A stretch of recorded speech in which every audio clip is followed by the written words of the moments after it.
our first installment of Wednesdays with Will. I'm Caroline, and I'm the Education Director of Summit Players Theater, and I'm so glad you were able to join us today. So for our first episode, I thought it'd be fun if we talk about some of the different roles that Shakespeare played in his time. We know Shakespeare to be famous for three main things. First and foremost, he was a playwright. Of course, he wrote all of the plays that we've done at the Summit Players, and so many more. He was also famous for being a poet. Shakespeare wrote a really special kind of poem called a sonnet, and he actually wrote 154 of those.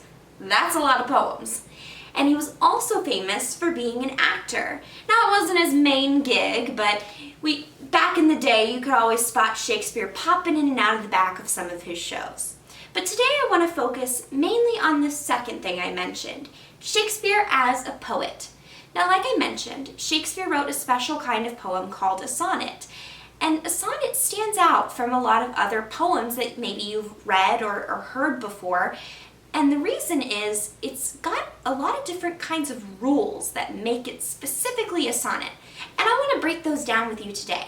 So the first thing that makes a sonnet is that it has 14 lines of text, always. Every single sonnet you will read has 14 lines. That's what makes it special.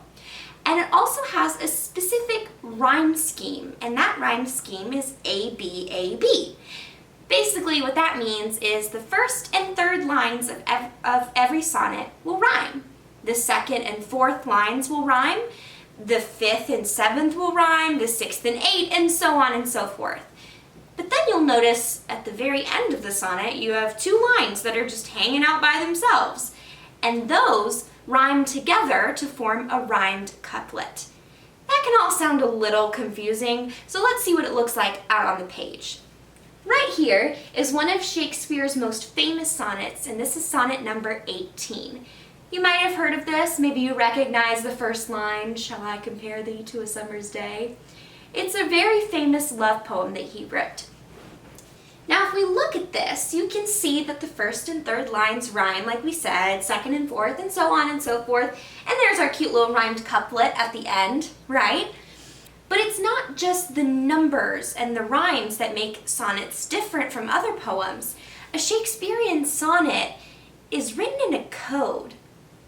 We like to say that Shakespeare is kind of like a spy, right? He wrote his poems and his plays in a special code that sounds kind of like this.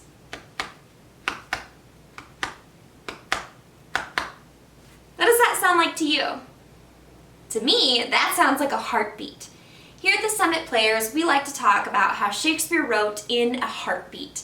Now, of course, he didn't call this a heartbeat.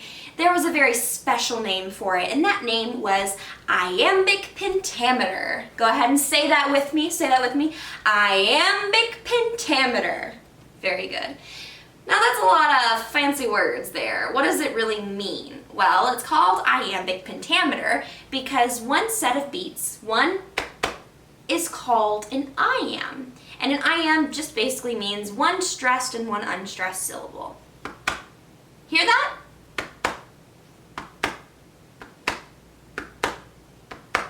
Pretty cool. Now let's break down pentameter. Well, we know meter is kind of like, a poetry term, so that kind of makes sense.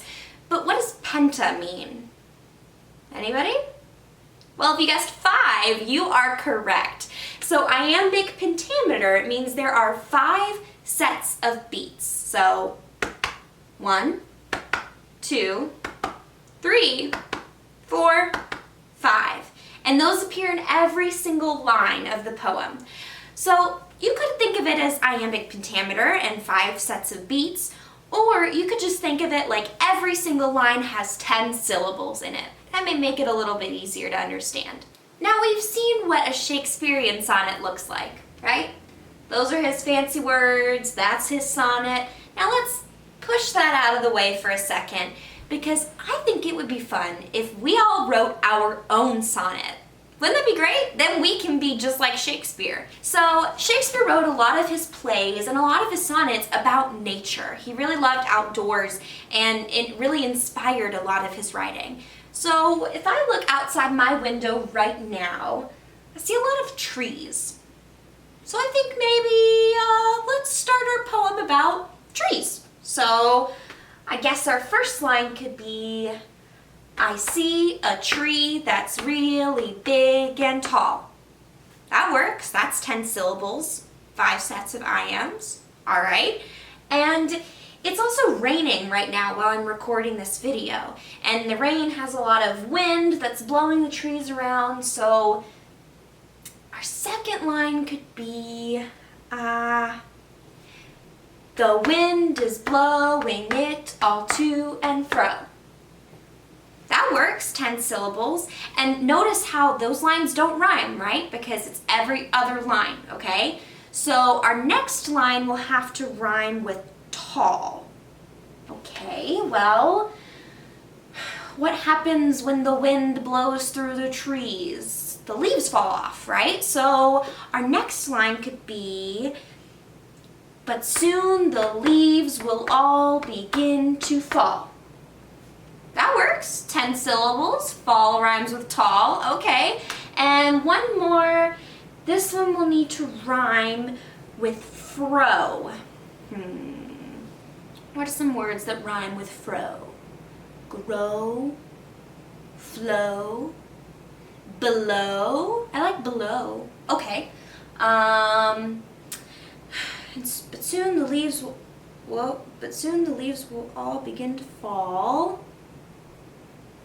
and make big stacks down on the ground below. That works. So let's review our first 4 lines, okay? I see a tree that's really big and tall. The wind is blowing it all to and fro. But soon the leaves will all begin to fall and make big stacks down on the ground below. That's pretty cool. So I'm going to stop right there, okay? We've done our first 4 lines, but now I want you to finish the rest. So remember, you're going to do 2 more sets of 4 lines, every other one rhyming, and then we're going to end with a rhymed couplet at the end, just like we saw with Shakespeare's sonnet number 18. Now, I know I threw a lot of information at you, so if you need to rewind the video and watch again from the beginning to make sure you remember how it goes, totally do it. And then once you finished your sonnet, let us know what you wrote. Put it in the comments down below or send us an email at info@summitplayerstheater.com. And we would really love to read it and share your poem with everyone else in our Summit community. I hope you have a lot of fun writing your sonnets. Make sure you send them to us, and you may just see it featured on one of our social medias, so keep watching those. And be sure to subscribe to our channel. Leave us some comments. Tell us what you're doing while you're at home, what you're doing to keep busy. And until then, we'll see you next week for another Wednesdays with Will. Bye!